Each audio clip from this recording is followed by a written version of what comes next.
Grab a drink because we could be here a while, but also grab me one because my throat hurts.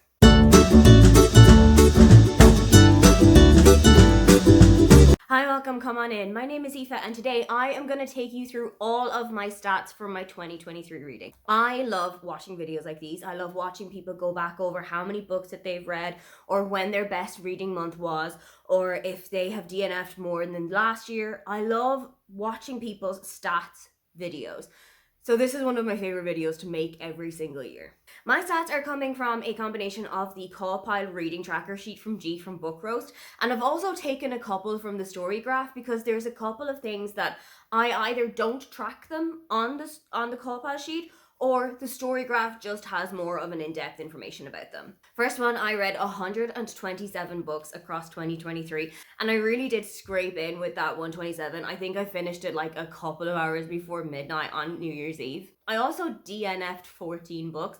I don't keep track of that on CAWPILE, I just keep it as how many books I've read in the year, but I will mark the book as DNF'd on Storygraph, so that is a little bit more of an accurate representation there. For those of us who partook in the Amazing Readathon in August, it will come as absolutely zero shock that my best reading month of the entire year was August. In August, I read 37 books with 6,178 pages, and my lowest page rating was actually in April, where I read just over 750. The other months of the year were something around the 1,000 to 1,500 mark, which is generally where I would be anyway, but August really shot that out of the water.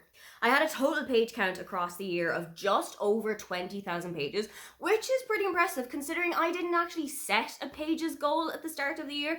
I don't generally set pages goals. I like to just keep a track of how many books that I have read, but maybe this is something that I might look into in future years. I also listened to just over 530 hours of audiobooks as a total across the entire year. Of course, most of that came in August with about 140 hours, but the lowest was in December with just 7 hours. That also doesn't surprise me too much. December is not usually a very strong reading month for me. I am super busy in December. I am with my family for quite a lot of December. So it's not completely out of the scope of normality that December was quite a low month anyway. For the formats in which I read, just slightly over half were audiobooks, which doesn't really surprise me because I tend to listen to a lot of audiobooks while I'm at work. For that remaining 50%, 30% of it was accounted for by physical books and the other 20% was on ebook. For the languages that I read in, the overwhelming majority, 98% of the books that I read were written in English, but I read 2 books in 2 other languages.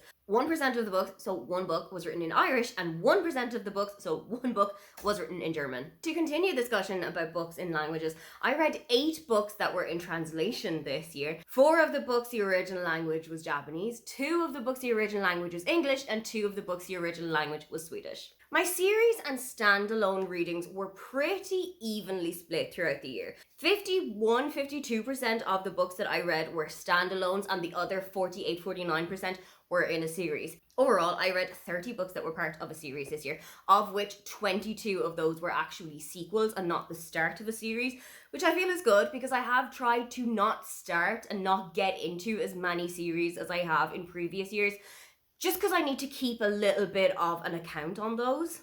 I finished 7 series completely this year, and I decided to not continue with 3 others. As much as I love a reread, only 15% of the books that I read in 2023 were a reread, whereas the other 85% of the books were books that I had read and picked up for the first time last year.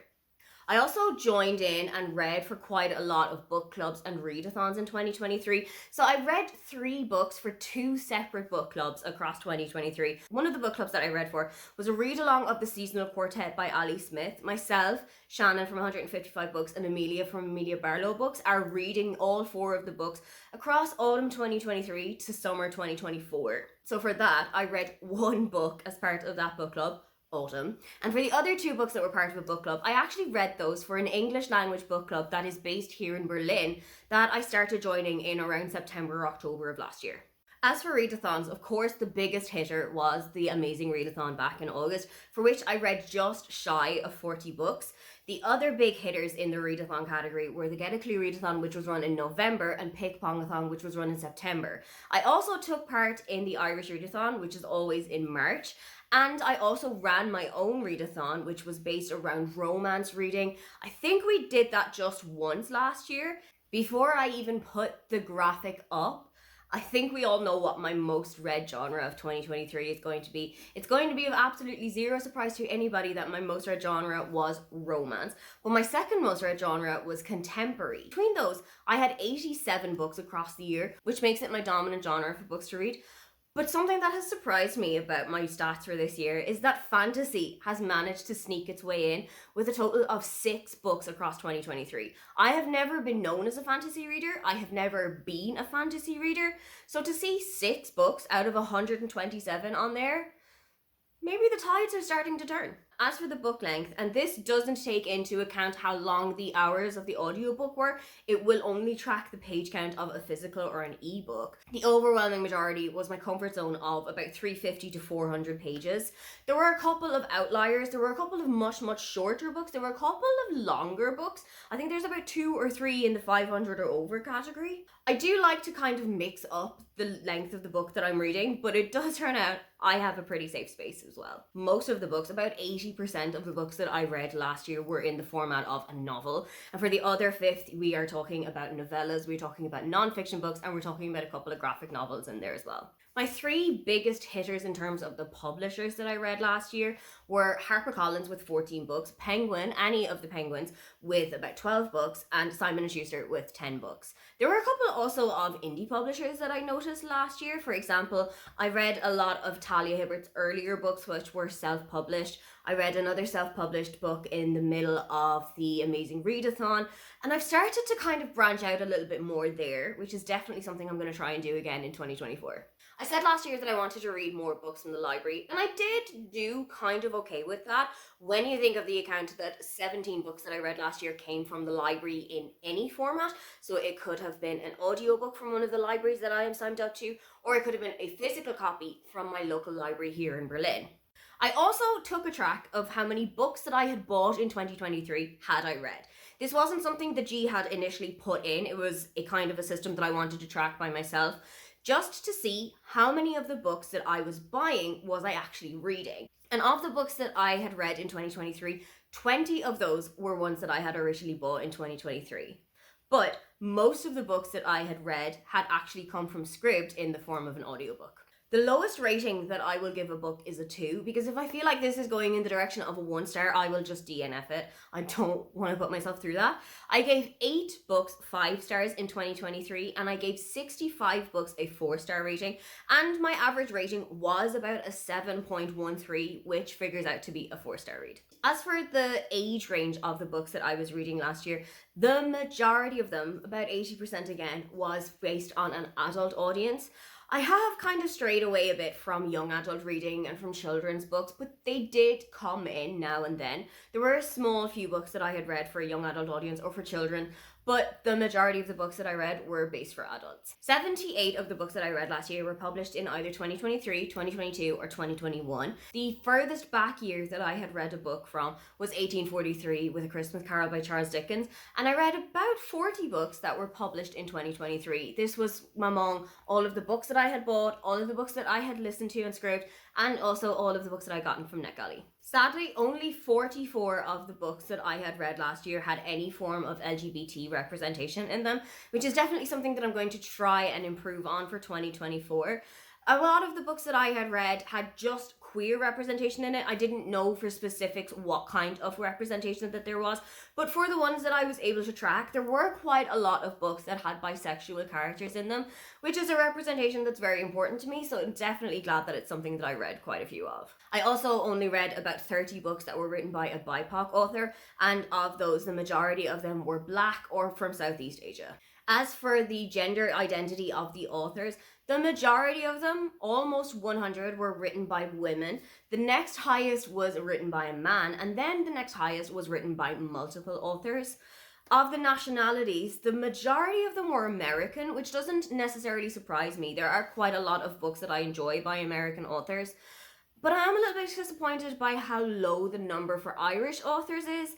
I always try and concentrate on Irish authors in March, for example, but I think this year, maybe I need to make a little bit more of a conscious effort throughout the rest of the year too. 44 of the books that I read, or about 35%, were written by an author that I had not read from before, whereas the other 65% was represented by authors who I had already read from, including second books by the same author that I had first read in 2023. As for my most read author this year, thanks to the Amazing Readathon and the Face Off weekend, I actually read 7 books by Anne M. Martin across 2023. The other pretty prolific authors across my reading year were 5 books by Alice Oseman, Talia Hibbert, and Christina Lauren, and 4 books each from Taylor Jenkins Reid and Toshikatsu Kawaguchi. Overall, I read 94 different authors between new books and books that I had already read from them. I read 94 different authors across 2023. Across 2023, I received 95 books from NetGalley and only read and reviewed 27 of those. That is a pretty abysmal number, and I definitely need to make more of an effort with NetGalley across next year. Now for the scariest statistic that I kept track of across 2023. Over the year, I acquired 146 new books with a total spend of €669.18. I only read 36 of those books. That included books that I had bought that I'd already read and just wanted to add to my bookshelves. Again, not a great ratio, and I definitely need to improve on that in 2024. Of the 146 books though, 24 of those were gifts, which means I didn't spend any money on them at all. And a couple of them as well were from Stuff Your Kindle Day, so those were also free. But I also unhauled 19 of the books that had come into my possession in 2024. My most prolific spending month was September, where I got 45 books, but I think I actually only bought maybe 5 or 6 of them, because Stuff Your Kindle Day, the biggest one that I took part in, was in September. So I got quite a few books then for free. And I managed to restrain myself the best in March, where I only bought 1 book. So, onto some of the statistics that the Storygraph had taken. Of course, there's a lot of overlap between those, so there's not going to be a whole lot of new information from the Storygraph, but if anything does come up, I'll let you know what it was. For example, the longest book and the shortest book isn't something that was taken account of by the CallPile system, but it is taken from the Storygraph. So, with 560 pages, the longest book that I read in 2023 was Rich People Problems by Kevin Kwan. The shortest book that I read had 48 pages, and that was Christmas at the Chateau by Lorraine Wilson. The shortest amount of time it took me to finish a book was 1 day. Quite a lot of that was in August. It gave the example of Stacey's Choice by Anne M. Martin, for example. And the longest stint of time it took me to take a book was the 12 days it took me to finish The Heart Principle by Helen Huang. My highest average rated month was the month of June. Thank you, birthday gods, with an average rating of 4.19, and my lowest average rating month was September with an average rating of 3.17. So those are the statistic wrap up for my 2023 reading. What statistic that I just gave you an insight of did you find the most surprising, and was it that there were 6 fantasy books on my shelves? If you would love to leave me a comment but you can't think of anything you'd like to say, of course I would love you to leave the graph emoji. Don't forget to like and subscribe because I have new videos up every week. Now, get on out of here.